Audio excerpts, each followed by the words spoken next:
So, hello everyone, my name is Hardik Mehta. I'm a first year engineering student at the YMCA University of Sciences and Technology, Faridabad. And the topic for today's debate is that water crisis a failure by the government or the people. So, I will be speaking against the motion that it is a failure by the people. So, I will start my debate in 3, 2, 1, start. When the well is dry, you know the worth of water, greatly quoted by Benjamin Franklin. He knew that when the water will perish, everyone will start realizing the essence of water. So we fail to understand that what is the importance of water in our daily lives because we know it's available to us for some time, but we fail to understand that it not only belongs to us, it also belongs to the future generation as well. Water is used for almost all the activities, may it be cleaning, cooking, washing, drinking, or many other household chores. So talking about water scarcity is simply the lack of fresh water resources which is unable to meet the necessary demand. So supply is less. And talking about the status in our country, India, the rainfall is quite uneven. You wouldn't get the equitable amount of distribution throughout all the states in our country. So some states would be water surplus states, whereas on the other hand, some states would be considered as a water deficit states. There are also some states which will be receiving more than the required rainfall and would have abundance of rainfall and water available to us. In the recent times, the water crisis has happened at a rapid rate.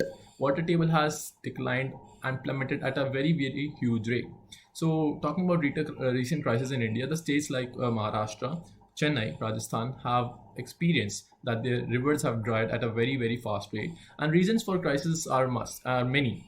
Firstly, the monsoon dependence. People are only dependent on the monsoon or the rainy season for it. Secondly, there is uneven rainfall pattern as I had already mentioned. Thirdly, there are abnormal or the improper cultivation practices used by the farmers. For example, they have been promoting the use of cash crops which require a lot of water for it, and I think that should be stopped. The main reason I would say is the over exploitation by the people use water without judiciously. So there are many schemes by the government has not failed in this practice. So they have many schemes. For example, they have the Atal Bhujal Yojana, they have Jal Shakti Mantralaya and Jal Shakti Abhiyan. They have also launched projects like Namami Gange, which specifically looks into this issue and tackle the problems related to water scarcity. And also government has spent a lot to tackle this issue. They have been spending in crores. They have a lot of funding for the different states, and also they have been taking really very innovative steps. For example, there was a recent step taken by them, that was the cloud seeding technique. What they do is they spray artificial chemicals into the air, which increases the rate of precipitation in the end. So that I guess is really quite interesting, and I do not think that government should be responsible or liable for this particular activity. That water crisis is simply just because of them. People only constitute the government, right? So it's the people who are responsible for the water crisis in our country. So there are many solutions which can be taken at the personal level, and you must be knowing all of them. In the end, I would like to say that water is the driving force of all nature. It is well quoted by Leonardo da Vinci.